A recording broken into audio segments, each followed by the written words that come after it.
du 19e siècle, c'est un homme de son époque, de la révolution industrielle, mais il arrive avec des idées complètement révolutionnaires. Ah oui, en cela, il était très très moderne, puisque on était tous construisés en pierre. C'est Garnier, enfin c'est cette époque où le fer est caché. Il est dans les charpentes, mais il est jamais là en plein jour. Et sa nouveauté aussi, c'était sa grande phrase, c'était le vide est plus solide que le plein. Et en cela aussi, c'était très avant-gardiste, parce que c'était donc la croix de Saint-André, c'est donc le fer, le vent qui passait à travers, la vue de l'homme qui passait à travers, l'économie de moyens, c'est-à-dire beaucoup moins de... Alors que les tabliers des ponts avant étaient complètement fermés, on ne voyait pas à travers. Et donc, c'est beaucoup moins de matériel, beaucoup d'économie de moyens de toutes parts. C'était quelqu'un qui savait tenir ses budgets, qui faisait toujours le moins cher, le plus vite. Il tenait ses délais. Et aujourd'hui, on voit qu'on essaie d'économiser la matière première. Eh bien, lui, il avait déjà pensé à ça. Il n'a pas donc fait de l'art. Mais moi, à mon sens, la Tour Eiffel, c'est quelque part... peut-être sans le vouloir, un objet d'art absolument extraordinaire, parce que c'est un objet inutile au départ. C'est une figure qui bouleverse totalement l'esthétique de l'époque. Comme on le disait, on construisait beaucoup en pierre et on lui a reproché beaucoup de faire cette espèce d'objet industriel en plein Paris. Et cependant, aujourd'hui, c'est pas du tout perçu comme ça. C'est perçu comme une chose d'une grande beauté. C'est incroyable ce qu'il construit, quoi. Il construit dans le monde entier des églises, des synagogues, des usines, pas seulement des ponts. La structure comme vous disiez, de la Statue de la Liberté, et c'est incroyable tout ce qu'il a construit, le travail qu'il a fait avec cette deuxième carrière de scientifique après. Alors, pour revenir à la Tour Eiffel, je ne sais pas si parmi vous, certains le savaient, moi je l'ai découvert qu'en fait, quand elle a été construite, elle devait être démontée. Oui, et il a financé une partie de la Tour Eiffel lui-même avec son propre argent. Et il l'a remboursée en 1 an d'exploitation. Il avait 20 ans d'exploitation et ensuite elle revenait à la mairie de Paris. Mais elle devait être détruite. Et alors là, tout son combat a été évidemment de la rendre utile. La rendre utile pour toute expérience scientifique. Il a fait des expériences météorologiques. C'est le père de la météo, on le sait beaucoup moins. Il a fait des expériences de chute d'objets, d'aérodynamisme. Il est aussi à la base de tout l'aérodynamisme.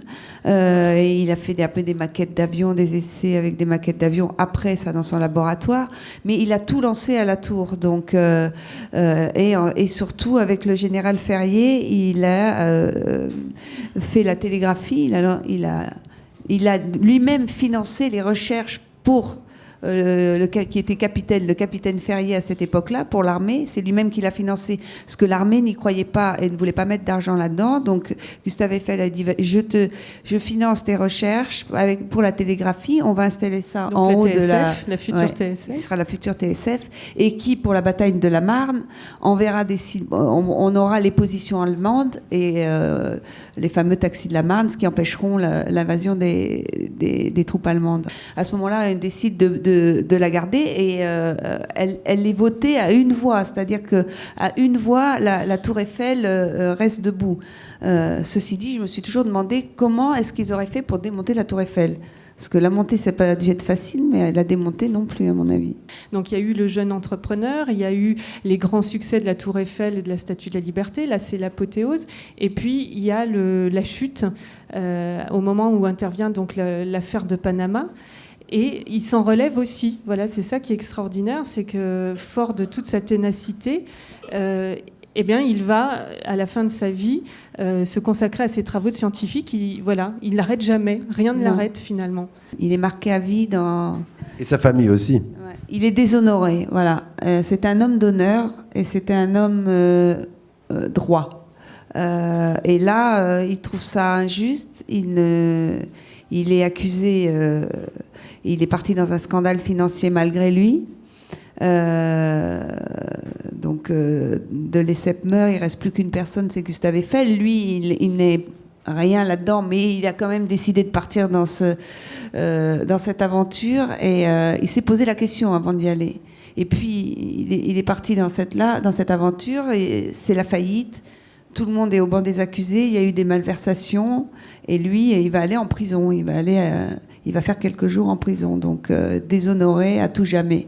Il sera réhabilité. Il y a même un billet de 200 francs qui a été fait là, il y a quelques années à son effigie, ce qui veut dire qu'il y a une vraie recherche pour savoir. Évidemment, on ne va pas éditer un billet à l'effigie d'un personnage s'il n'est pas complètement clair. Mais en tout cas, il met toute sa fortune au service de la science, de ses travaux qu'il diffuse gratuitement. Donc voilà, il devient un mécène de la science. Oui, alors il avait gagné quand même beaucoup d'argent avec Panama. Donc ça a dû quand même le marquer, puisque lui s'était fait payer en avance. C'est pour ça qu'il a eu cet argent. Et après, il y a eu la faillite. Et avec un système d'écluses d'ailleurs qui sera le bon système, qui sera repris par les Américains. Aujourd'hui, il y a le nom de Gustave Eiffel sur les écluses de Panama. Et donc là, il décide de faire tout gratuitement. Il invente, il fait les brevets et il ouvre tout gratuitement. C'est peut-être une façon de rendre tout ce qu'il avait gagné. Merci à vous et à très bientôt. Merci beaucoup. Merci.